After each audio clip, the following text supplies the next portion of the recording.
I don't think I am prone to stress. Oh, I think I do get stressed. Have an outward appearance of being laid back. Stressed.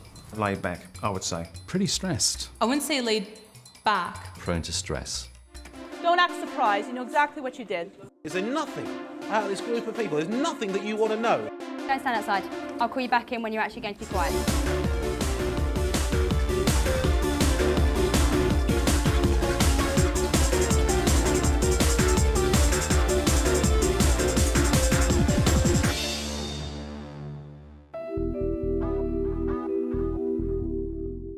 In January 2007, King's Langley Secondary School served as a unique laboratory to explore stress trigger points in 8 volunteers, none of whom had previously shown signs of high anxiety. But how can scientifically pinpointing their moments of maximum stress help us all handle stress better? In order for, I think, teachers to understand about their own kind of stress levels and the sources of their stress, it's really important to be able to identify with other people. Contextualizing it within a school, I think, is a good way of doing it. You're developing personalities. You'll be able to identify with a particular person's problem. That will help you to understand your own behavior and what you can do about it. Only by knowing its causes can we learn how best to handle stress. And to do that, we needed to measure accurately why, when, and how stress occurs. Brendan, I'm this close to sending you out. Stop throwing that. So we monitored our teachers' heart and respiration rates and their blood pressure. We also checked their DNA for genetic predisposition for anxiety. He has the hardy anxious resistant genotype. He is the CC type, which would indicate that they're unlikely to experience anxiety. And the entire school filled in 2 lengthy questionnaires. Everything you say on the questionnaire and any physiological results you consent to give are entirely anonymous.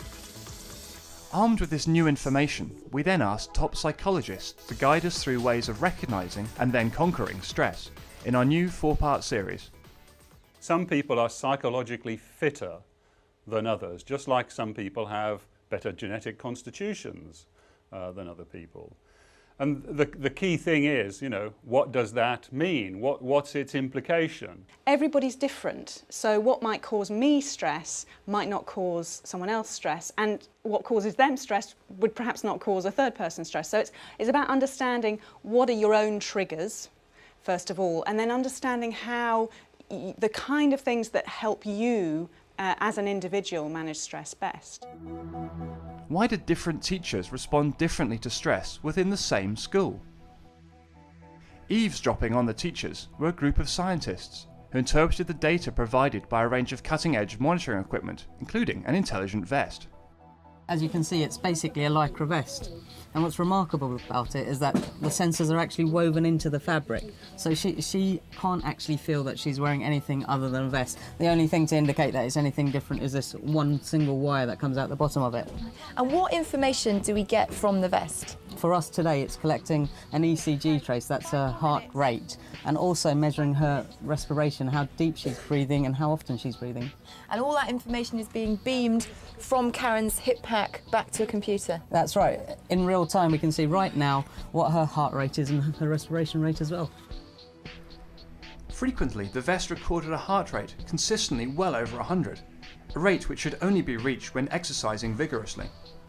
This revealed that some teachers were not quite as calm as they appeared on the surface.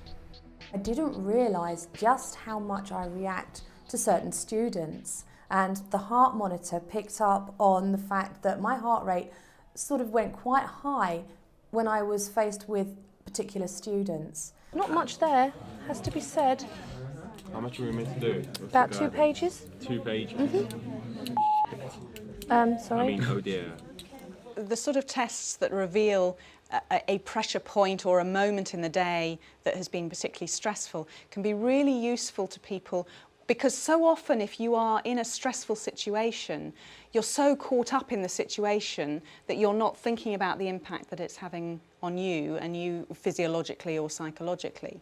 So to get that sort of feedback is quite powerful for people. So, how did the data from the vest as regards heart and respiration rates teach us to handle stress better? I think it's important to do physiological measures of stress because the outside public think it's a very soft, fuzzy issue. And what we have to do, I think, is demonstrate to them that actually stress affects you not only psychologically, but physically as well. Our guinea pigs were also wired up to an ambulatory blood pressure gauge. It automatically took readings every 15 minutes, and these were then interpreted by psychologist Dr. Nadia Wager. We'd like to sit back to here. At 11 o'clock, was that break time? That was when I was calling the parent. Ah, there you go. But that's really interesting, how high it can go at that point, in comparison to what you were when we first started, which is, it sounds like it's more like your normal blood pressure. The stress reaction can lead to high blood pressure because what you're trying to do when you're in a stress reaction is get as much blood flowing around the system as possible because you want as much energy to deal with whatever threat it might be. So that will then put your blood pressure up. And of course, if that's happening over a long period of time, that you may get sustained higher blood pressure. Is blood pressure something that can change from minute to minute? Is it quite responsive? It's very, very responsive. So if you've had quite a strong emotion, something's made you very angry, it will actually take you about 25 minutes for it to actually return to baseline. So it will leave sort of a residue. And if you then think about the anger-provoking event again, unfortunately blood pressure will raise again. Right, okay. So yeah, it's very responsive by the sound of things. Oh, stop! The study revealed that 4 of the 7 teachers under observation had acute rises in blood pressure during their teaching periods, although some of them also had dramatic drops during their breaks. Concerned at what she had learnt about her blood pressure levels, 28-year-old media studies teacher Liz Shipp visited her doctor to find out whether she was failing to handle the stress she was facing in the classroom. Right, boys, come on, we've got to do this one now. Because I did feel like I was very anxious. And actually got diagnosed with quite severe anxiety, so yes. But they wanted to take me off work for 2 days, which I told them, 2 weeks rather, which I told them wouldn't actually help with the anxiety, it would just probably make it worse. Frequently when somebody is feeling stressed, they'll go to their GP and the GP will say take a week or 2 off from work. Sometimes that's useful for you because it gives you some kind of reflection time on what your problems are and how you might approach it. And sometimes it makes the problem even worse. Right, we need a piece of card.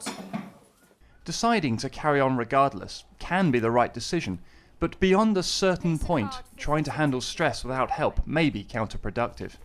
If you try to go on and on and on and work your way through it, you may actually be doing further damage. And quite often, at the point at which you're stressed to the level it's affecting your health, you're actually then not being effective in the workplace. Music teacher Emily Creed had low blood pressure before going into teaching, but within a year, she's now showing signs of hypertension. So what can young teachers like Emily do to improve their handling of stress? I make sure every weekend I give myself 1 day off where I don't do work, and I think that's really important because as a teacher you can always do more. You can always just do a little bit more planning or do a little bit more resources. So I think it's important to always give yourself 1 day that you can say, I'm doing nothing on this day. Whatever the cause, exercise and diet can generally help to reduce the stress toll.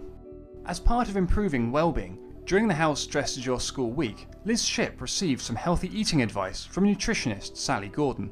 Now what we do at the beginning of the day can often determine our energy levels and how we're going to feel at the end of the day. Yeah.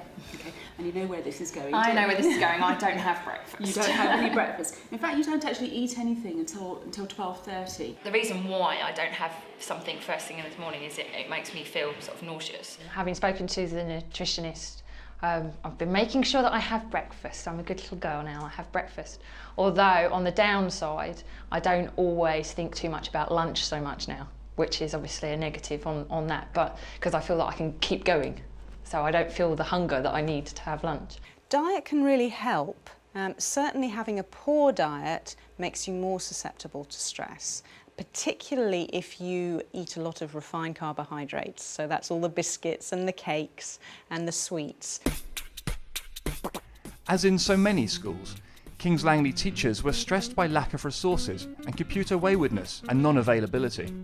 I'll have a look in a minute. Right, done it? Right, go to my computer. She's obviously having a trouble there with her computers and trying to sort something out. And look, her heart rate's gone shooting up there.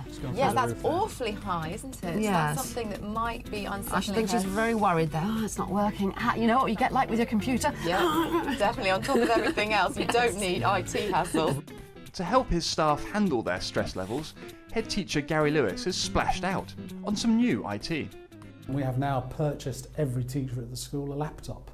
And if I could have ever, if I could ever turn back the clock, I would have found the money a year ago from somewhere, having seen the reaction on the part of the staff. It's fantastic. It has made our lives so much easier because we don't have to queue up to use the ones in the staff room. We can plan our lessons on them. We can use projectors. It's fantastic. Getting a new laptop isn't exciting and life-changing. It's just a pain because I've got to transfer all the documentation off my old one.